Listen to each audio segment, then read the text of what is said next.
जय हिंद दोस्तों। देखिए, सरकारी नौकरी यानी जो गवर्नमेंट जॉब होता है ये 1-2 दिनों का तैयारी में नहीं मिलता है। इसके लिए आपको मेहनत करनी पड़ती है। किसी को 6 महीने मेहनत करने पर मिल जाती है, किसी को साल भर, किसी को 2 साल और कईयों का तो 5-6 साल में भी नहीं हो पाता है। तो सवाल यहां पर यह उठता है कि हम जो मेहनत कर रहे हैं सरकारी नौकरी के लिए, गवर्नमेंट जॉब्स के लिए, तो यहां पर सवाल यह उठता है कि हम इसके लिए करें तो हम ज्यादा इस पर फोकस करें, सेंट्रल गवर्नमेंट की वैकेंसी पर या फिर स्टेट गवर्नमेंट की वैकेंसी पर। इसको लेकर के आप लोगों का बहुत ज्यादा डाउट रहता है कि हम किस पर ज्यादा फोकस करें कि जल्दी से हमारा किसी भी विभाग में सिलेक्शन हो जाएगा। कि आपको सेंट्रल वैकेंसी को पकड़ करके तैयारी करनी चाहिए कि स्टेट वैकेंसी को पकड़ करके तैयारी करनी चाहिए या फिर दूसरे राज्य की वैकेंसी के लिए तैयारी करनी चाहिए, या फिर यदि आप दोनों मिला करके तैयारी करते हैं तो आप फिर उसको कैसे कर पाओगे। इसी रिलेटेड इस वीडियो को मैंने बनाया है जो कि आप सभी विद्यार्थियों के लिए बहुत ही हेल्पफुल वीडियो होने वाला है। यदि आप इस वीडियो को लास्ट तक देख के जाओगे तो आपको बहुत सारी चीजें सीखने को मिलेंगी। तो आप इस वीडियो को अंत तक देखिएगा। यदि आप सेंट्रल वैकेंसी की तैयारी करते हैं या फिर स्टेट वैकेंसी की तैयारी करते हैं या फिर दोनों वैकेंसीज की तैयारी करते हैं तो आपके लिए यह वीडियो देखना बहुत ही जरूरी है। आप इंडिया के किसी भी स्टेट से बिलोंग करते हो तो आप इस वीडियो को अंत तक देख के ही जाना। तो चलिए दोस्तों, वीडियो को शुरू करते हैं। ध्यान दीजिएगा, अभी जो आपके पास मौका होता है, एक होता है सेंट्रल वैकेंसी, दूसरा होता है स्टेट वैकेंसी। जैसे उदाहरण के लिए, जैसे मान लेते हैं हम बिहार के हैं, ठीक है, तो हम तो एसएससी का भी वैकेंसी भरते हैं, यूपीएससी का भी भरते हैं यदि ग्रेजुएट हैं तो, या फिर जो भी मेरी क्वालिफिकेशन है, और हम बिहार पुलिस वगैरह भी भरते हैं, बिहार एसएससी भी भरते हैं।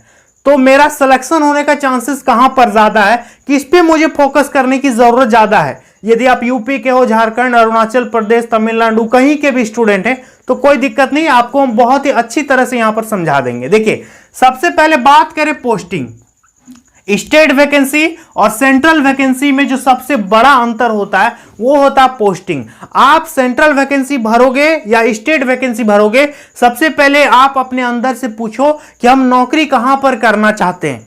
ठीक है, सेंट्रल वैकेंसी में क्या होता है, देखिए पोस्टिंग की यदि बात करें तो सेंट्रल वैकेंसी, ये तो सेंट्रल ऑल इंडिया लेवल का है। आपकी पोस्टिंग हो सकती है कि सेंट्रल वैकेंसी होते हुए भी आपके स्टेट में हो जाए, या फिर आपका अदर स्टेट में भी जॉब लग सकता है और आपका ट्रांसफर जो है इधर उधर हो सकता है। जैसे उदाहरण के लिए यदि आप मान लेते हैं एसएससी का फॉर्म भरते हो तो आपको वहां पर जोन चुनने को मिलता है कि आप ईस्टर्न जोन से भरना चाहते हो कि सेंट्रल जोन से भरना चाहते हो। अब जैसे मान लेते हैं ईस्टर्न जोन से भर दोगे आप फॉर्म, ठीक है, पूर्वी क्षेत्र से, तो आपको कहीं भी जॉब मिल सकता है, या तो बंगाल में मिल जाएगा, उड़ीसा में मिल जाएगा, झारखंड में मिल जाएगा, है ना। तो इन सारे स्टेट्स में मिल सकता है। जैसे आप सेंट्रल रीजन सीआर से भरोगे तो आपको बिहार में, यूपी में मिल जाएगा। 2 स्टेट इसके अंदर आता है। जैसे यदि आप यूपीएससी का फॉर्म भरते हो तो उस पे जब फाइनल आपका जो फॉर्म भराता है इंटरव्यू के बाद, तो आपको कार्डर अलॉट होता है कि आप किस कार्डर के लिए सिलेक्ट हुए हो, आप किस कार्डर में जॉब करना चाहते हैं, बिहार कार्डर, यूपी कार्डर,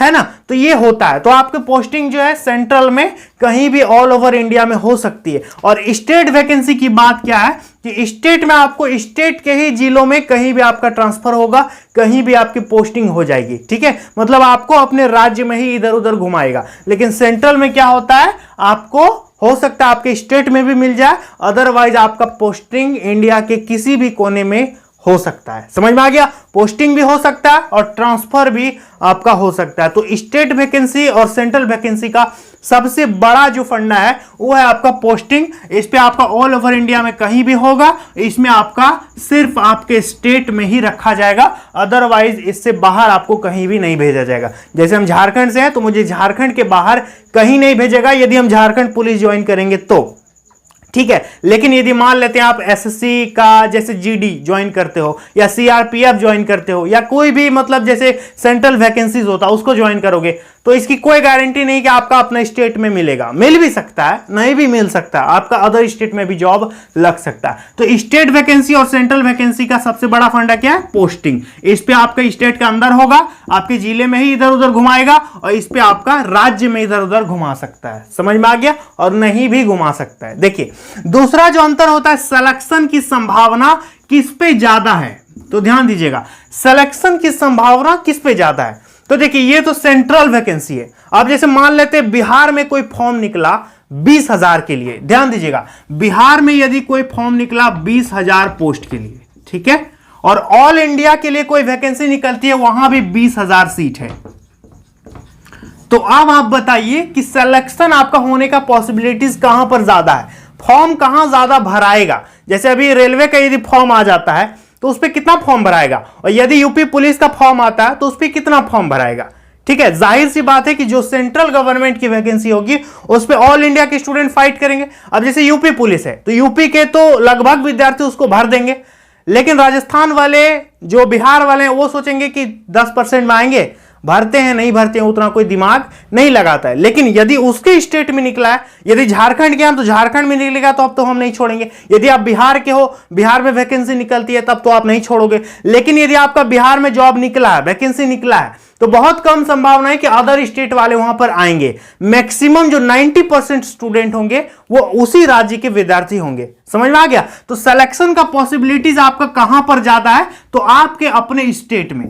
यहां भी आपका सिलेक्शन होगा, ऐसा नहीं कि यहां सिलेक्शन नहीं होगा। यदि सिलेक्शन नहीं होगा तो ऐसे ही लोग रेलवे में काम कर रहे हैं, एसएससी में ऐसे ही ज्वाइन कर रहे हैं। सिलेक्शन होगा, लेकिन आपको सबसे पहली प्रायोरिटी किसको देनी चाहिए, अपने स्टेट की वैकेंसी, क्योंकि वो अपने राज्य की वैकेंसी है। आप वहां की संस्कृति, आप वहां के कल्चर, वहां का एक स्पेशल पेपर भी होता है सिलेबस में, तो आपको अपने स्टेट पर ज्यादा फोकस करना चाहिए। इसका मतलब बिल्कुल नहीं हुआ कि आपको सेंट्रल छोड़ देना चाहिए। आपको सेंट्रल वैकेंसी की भी तैयारी करनी है, लेकिन आपकी फर्स्ट प्रायोरिटी यही होनी चाहिए कि मेरे घर के अंदर यदि कुछ निकला है तो सबसे पहले हम उस पर ध्यान दें। ठीक है, क्योंकि ये जो मान लेते हैं रेलवे का वैकेंसी निकलेगा तो उस पे यूपी वाले, झारखंड, राजस्थान, तमिलनाडु, असम, सब जगह का विद्यार्थी भर देगा। लेकिन असम में यदि कोई वैकेंसी निकलता है तो कोई गारंटी नहीं कि उस पे तमिलनाडु का विद्यार्थी जाके फॉर्म भरेगा। बहुत कम गिने चुने लोग वहां पर भरेंगे, क्योंकि अपने राज्य का वैकेंसी कोई नहीं छोड़ता है। और सेंट्रल की जहां बात आ जाती है तो वहां सब सोचता है कि हम सब इस पर फॉर्म भरेंगे।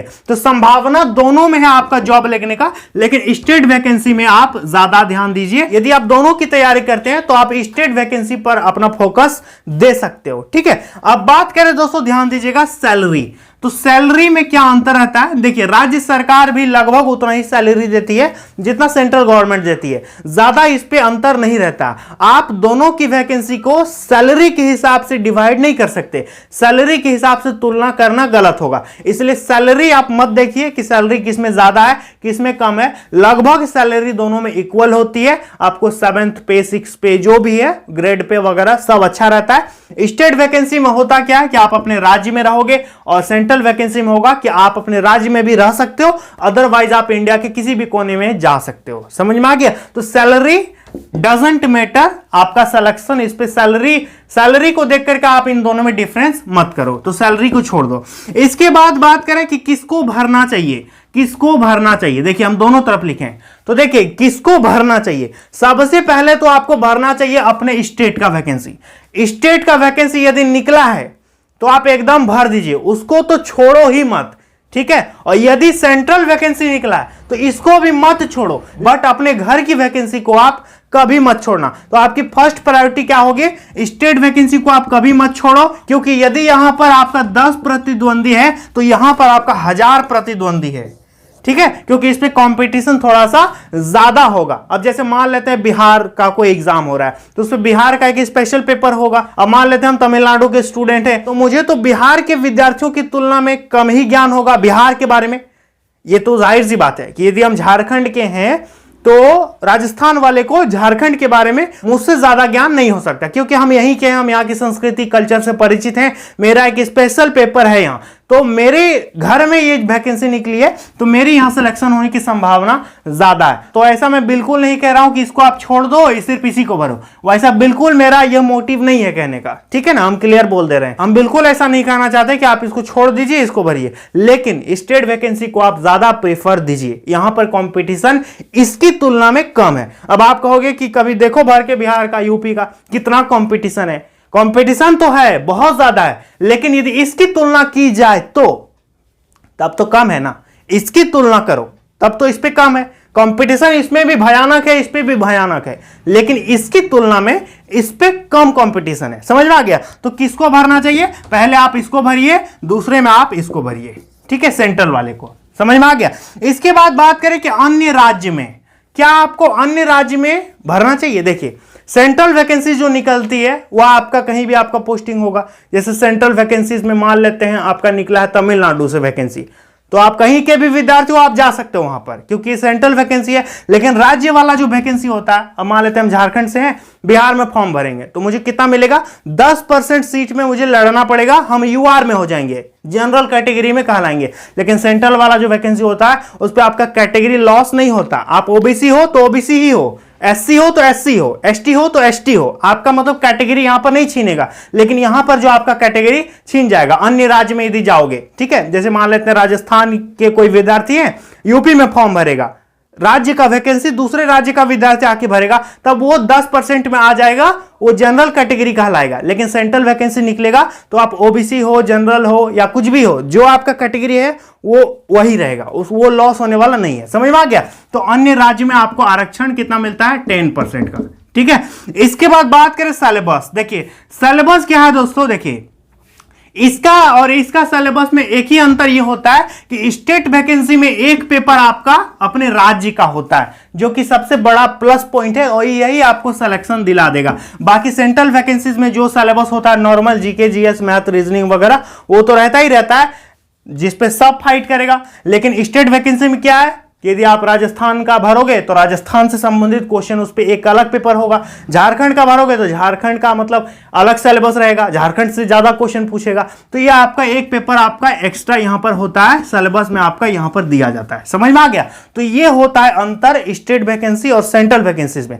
अब ओवरऑल कंक्लूजन यही निकलता है कि आपको दोनों वैकेंसीज को भरना है, एक भी वैकेंसी को नहीं छोड़ना है, क्योंकि बहुत मुश्किल से वैकेंसी निकलता है। ऐसा बिल्कुल ये नहीं है कि हम राज्य का वैकेंसी भरेंगे, सेंट्रल नहीं भरेंगे, या फिर हम सेंट्रल भरेंगे स्टेट नहीं भरेंगे, बहुत बड़ी बेवकूफी होगी। आपको क्या करना है, आपको इसको भी पकड़ के रखना है, इसको भी पकड़ के रखना है। लेकिन ये यदि निकला है तो इसको एकदम नहीं छोड़ना है, क्योंकि ये आपके घर का वैकेंसी है, ठीक है। और ये आपका पूरे देश भर का है, इस पे हर राज्य के विद्यार्थी आएंगे, हर केंद्र शासित प्रदेश के विद्यार्थी आएंगे, लेकिन यहां पर नहीं होगा, ठीक है। इस पे सिर्फ आप अपने राज्य के विद्यार्थियों से लड़ पाओगे। समझ में आ गया। तो आप लोगों को कुछ बोलना है इसके बारे में तो कमेंट में जरूर लिखना। और आप सभी विद्यार्थियों से रिक्वेस्ट है कि मैंने एक वीडियो का लिंक दिया है डिस्क्रिप्शन बॉक्स में, आप उस वीडियो को जाकर के जरूर देखिएगा और चैनल को सब्सक्राइब कर देना, वो मेरा ही चैनल है, ठीक है। तो चलिए मिलते हैं नेक्स्ट वीडियो में बहुत जल्द, तब तक के लिए बहुत बहुत धन्यवाद।